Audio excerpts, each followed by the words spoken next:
Thanks for joining us today on the HR Impact Show. I am your friendly neighborhood talent strategy nerd, Dr. Jim. And today we're going to learn why obsessing about policy and process will create an organization that's afraid to try. The person that's going to help us answer that question is joining us today. He's the current VP of Human Resources at CPM Holdings. He leads the HR function for an organization that spans 14 countries across 34 locations. He's got extensive experience within various Fortune 500 organizations that's equipped him with a deep understanding of industry best practices. In addition to his day job, he's also the founder and CEO of Human Innovation LLC, a firm that's dedicated to instigating transformative changes in the world of work. He's also the co-founder of Disrupt HR in Cedar Valley. He's the past president of Cedar Valley SHRM, and he's also a podcaster, host of the Rebel HR podcast. Kyle Roed, welcome to the show. Thanks, Dr. Jim. I'm happy to be here with a fellow HR nerd. I think you got me beat on some of the nerd side of it because you're actually in the trenches as a practitioner, and I'm just a megaphone that talks about stuff from more of a theoretical lens than anything else. But with that being said, I know that we included a lot in your bio. I want you to share a little bit more about what did I leave out that's going to be relevant to the folks listening to the show, and that's going to help them get the appropriate lens of your background and your insights. It's a great question to start. First of all, I hate those bios because they're super long and it's almost like borderline embarrassing. I'm a Midwestern guy. Humility is one of the cornerstones of our culture. So I don't really like the long bio, but I will say, for my background, I, like a lot of HR professionals, I did not go to school for HR. This was a job that I jokingly say found me. And at the time, I was a little bit of a misfit. My first career choice was musician, and that really quickly turned into musician / bartender, and then just bartender. From there, ended up going back to school for business and fell into HR eventually. But I still kept that kind of that rebel spirit. And from my standpoint, as I have been in the HR realm, a lot of my work has really been focused on organizational change and change management, as well as cultural development. And I think one of the things that's most fascinating about my work, and one of the things I love about it, is it's all about connection and connection to strategy. And then the topic we're going to talk about today is, but then how do you actually take that and drive change and execute and pragmatically make things happen that are actually innovative and sustainable? I appreciate you sharing that. There's a few things that I want to pick at. And one of the things, and obviously for those that will eventually catch this, the video version of it, you got a wall of guitars. And normally when I see people that were musically inclined, I normally see this career trajectory where they're in a heavy data and math oriented function.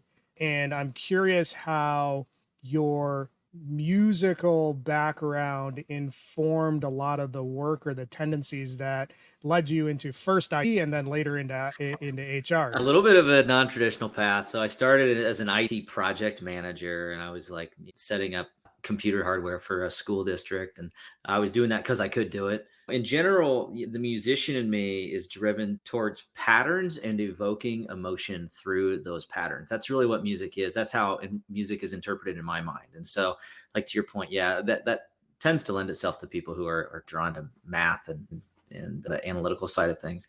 And I like to flex that muscle, but I like to flex that muscle in a way that's also very, very creative. And so so HR for me is it's like a creative outlet. It's like writing a song.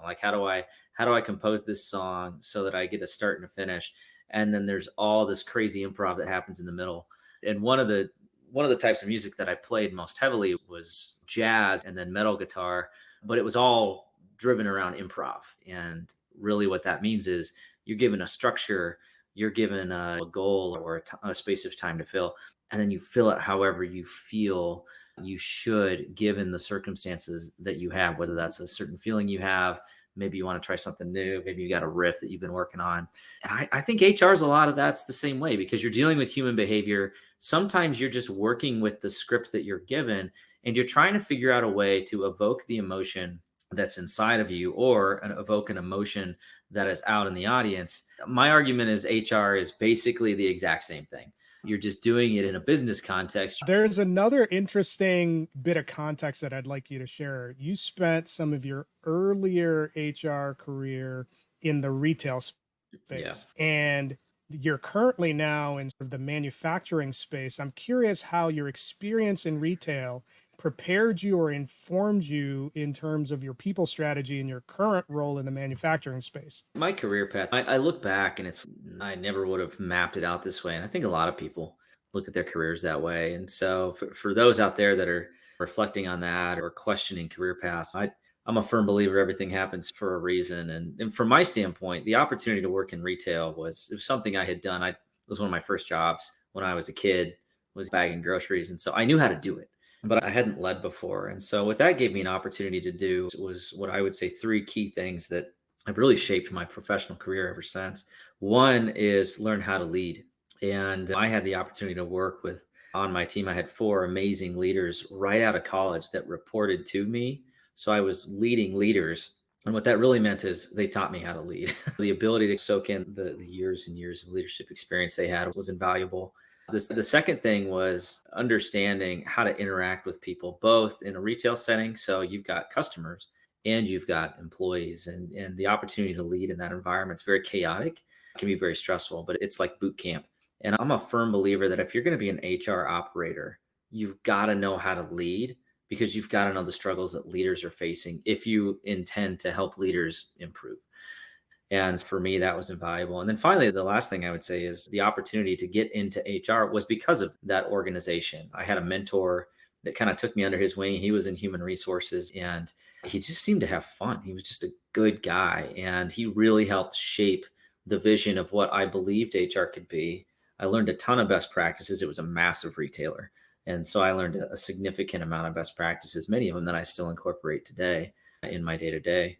And so I think really foundational. And then when I transitioned into manufacturing, and then in my role right now, I oversee the corporate function within a manufacturing group, as well as an engineering group and some other thought leaders within my space. That's all of those paradigms still exist. Nothing really changed. It's just the industry is different, but all of the skills that you learn, how to lead, how to focus on people, interact with people, how to actually look at an HR program and execute appropriately, and how to manage through stress. I use all those skills today. You've had a career that's gone a non-traditional route into people leadership within HR.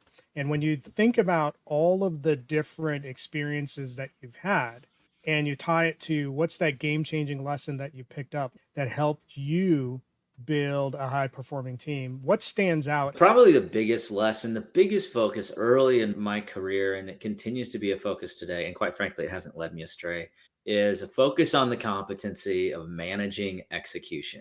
And you could sum it up as get stuff done. And what I have found is that if I invest my time in ensuring that I am getting stuff done in general, things seem to work out. How I have got things done has evolved over the years, but early in my career, it was all about figuring out how to motivate others to do the work that needs to get done. I was always one of those individuals that was relatively effective at getting things done. Always, I performed well in school, and I could generally get tasks done fairly quickly. It was a learning curve to figure out how to get others to do that. And from my standpoint, a lot of it comes down to number one, how are you structuring the items that need to get done? What are the deliverables? How are you measuring that? What does success look like? What does good look like? How are you validating that the objective is even the right priority? All of those things, as you think about the strategic planning aspect of my role, you've got to make sure that you know where you're going. And ultimately, you've got to communicate that to your team. But then the trick from my standpoint is it's not just making sure you got a good project plan.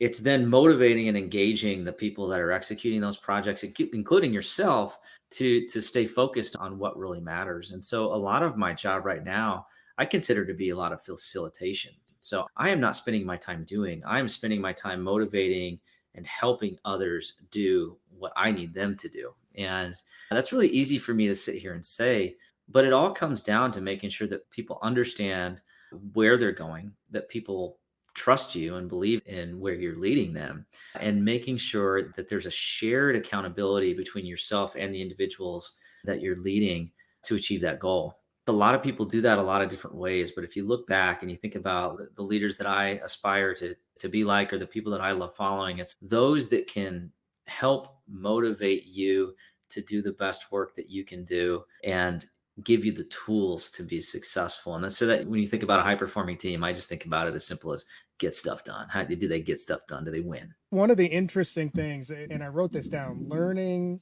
how to have others get stuff done. And that's one of the trickiest aspects of being in people leadership, regardless of what function that you're in.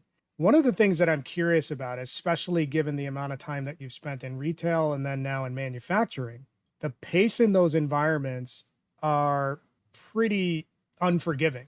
So, what were the things that you did to create space to get others to buy into the bigger picture and be motivated to get stuff done? The honest answer is it's still tough. And there's so many industries that are like that where it's just you've got so many different pressures coming at you. You've got time constraints, you've got deliveries, you've got schedules, whether you're in a healthcare environment, retail, manufacturing, service industry. It can be a furnace of pressure sometimes. And a lot of my work has been around making sure that people understand the priority. And I said this last week with one of my leaders. I said, if you've got 37 priorities, you don't have any priorities. Right? What is the organizational vision? What is the most important thing you need to get done? What are the top 1, 2, 3, 4 things that need to get done today in order to achieve your greater organizational objective? And so that prioritization piece for me is really critical. And it's really easy to lose sight of that. I actually think, from my standpoint as an HR leader, one of the one of the biggest cardinal sins that we commit, and I'm guilty of this in my past, is we assume that our priority should be everybody else's priority. But the reality is that some of your programs that you have might not hit the priority list of somebody who's getting screamed at by a customer because they need their delivery today. Right. And so it's again, I go back to early in my career, learning how to lead and learning the pressures that leaders are under is really critical in making sure that you're not tone deaf and what those things need to be. But I also think that a lot of it comes down to making sure that you've got a level of trust and understanding and empathy with your team so that if they get overwhelmed or if they have a question or if they don't understand the priority, they tell you. And that's the other thing that I see so often is individuals who will get really frustrated because they've communicated till they're blue in the face or they feel like they've done a good job making sure that people understand what needs to get done or how it needs to get done. But the reality is that people don't have that level of trust to ask and to have that collaborative discussion. I think that's another critical component that certainly I could always improve in, but I try to do that. And I certainly try to coach my leaders to do the same. I really like the point that you made about building trust within an environment, and especially when you're in a fast paced environment, you're dealing with a lot of competing deadlines and pressure. Managers and leaders have to get really effective in doing that in the moment and on the fly versus in a traditional corporate setting where you have the space for detailed one on ones and things like that. I think when you're thinking about building that space for trust, a lot of it can be accomplished doing it in the fly. And that's going to be critical even in the busiest of organizations. From a leadership perspective, I think the more leaders in those environments can say stuff out loud about where they're at, where their headspace is at, tying the vision to the top three priorities and getting agreement around that, those are just core best practices that I think work in any environment. One of the things that you mentioned, and it was early on in the conversation, is focus on the competency of managing execution. So when we look at managing execution, there's two schools of thought. One is tightly engineered processes that help you execute, and the other is basically whatever the opposite of that is. So when you look at managing the competency of execution, what's the danger in over engineering the process in terms of how it impacts your people and it impacts your pace? This is easy. My school of thought is that you can't engineer it because human behavior is illogical. And so if you're trying to create, we'll use a policy as an example because that's the space of execution that I operate within. So it's policies, structures, procedures, et cetera. So in the realm of policies as an example, you can sit there and you can think about every detailed scenario that could hypothetically potentially happen and maybe happened once 10 years ago that some random person remembers. So we better put that into the policy. And the reality is that so often we will sit in a room in this echo chamber and try to engineer something that's absolutely just perfect. And what we come out with on the at the other end of the project is just a completely useless, worthless policy that really doesn't do anything because it tries to do everything. You've got individuals that will follow that rule to a T. You've got individuals that will try to follow that rule to a T and will fail because they don't understand it. And you've got individuals that will just not follow it because they either weren't paying attention or don't care. My school of thought as it relates to managing execution is you can only do so much as it relates to the engineering of the actual project itself. Because when you rely on human behavior to execute, it is illogical. And so much of that, it's just been proven time and time again in my career, so much of that comes down to that individual leadership, the next level leader of somebody, and how they are ensuring that there is empathy and compassion, that there is accountability, as well as some level of incentive for an individual to perform, to execute. And if any of those things are not there, usually you'll find issues. The other thing I would say is that 9 times out of 10, people's motivations are typically fairly pure. I don't believe that people wake up and go to work and say, I really want to suck at work today. I want to try to make this just a really miserable experience for everybody. But so often, what happens is people think that they're doing what they should be doing and they're just misaligned. And that, for me, is a leadership issue. And if people are struggling or there's challenges with people understanding objectives or accountabilities, then again, that goes back to leadership. Managing execution for me, it's about making sure that you've got the right framework to succeed in, but then the win or fail factor is really on the leadership. There's some practical implications of that too. And I like how you err on the side of what I call being aggressive. I've always been on the revenue side of an organization, so I'm going to lean that way anyways. It's figure out how best you can let people run while making sure that they don't run off a cliff. And I think that strikes the right balance because especially in your organization, I'd be curious to see when you have oversight over an organization that spans 14 countries and 34 locations, what are the bottlenecks that you'll encounter if you have an over engineered process? The challenge that we run into as an organization is the fact that we need to be nimble, and we also need to be innovative. And those two things are in direct conflict with what I would call your kind of your command and control bureaucracy that you'll find in many organizations that have focused extremely heavily on the engineering. And when I say engineering, like the engineering of the systems and structures so that there is like consistency for consistency's sake. And so I think my approach there has always been systemize where you can systemize. And I don't mean build a policy. I don't mean write like a 300-page handbook, actually systemize. Use technology, use automation.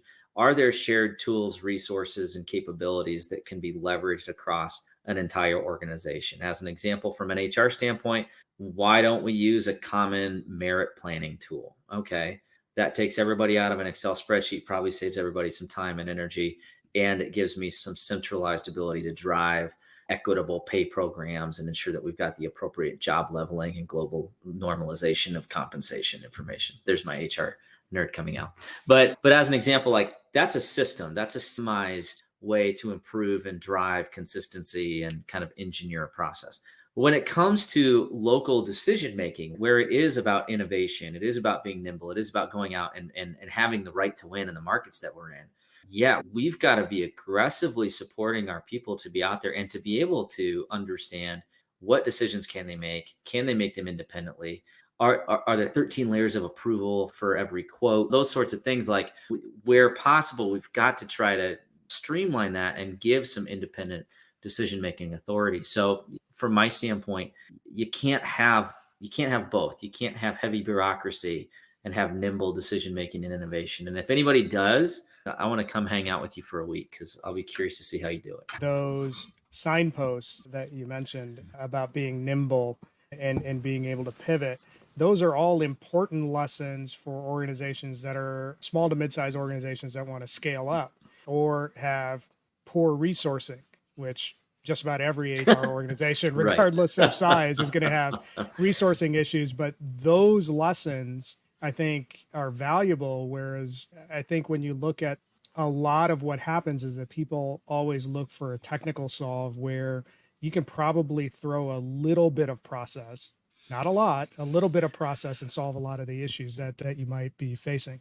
Really good conversation that we've had so far. When we think about the stuff that we've covered so far, how you build out and structure with a bias for speed and a bias for action, what are the big takeaways that you want to make sure that the listeners walk away with when they're looking at how do I build my organization to position ourselves to be a high performing team? I'll give a little bit of context there for that question. So in my experience, so I spent my first, I don't know, 12 years of my post college career learning what good looks like, really learning best practices. So I was working in a couple different Fortune 500 companies, got to see what is considered good in that realm.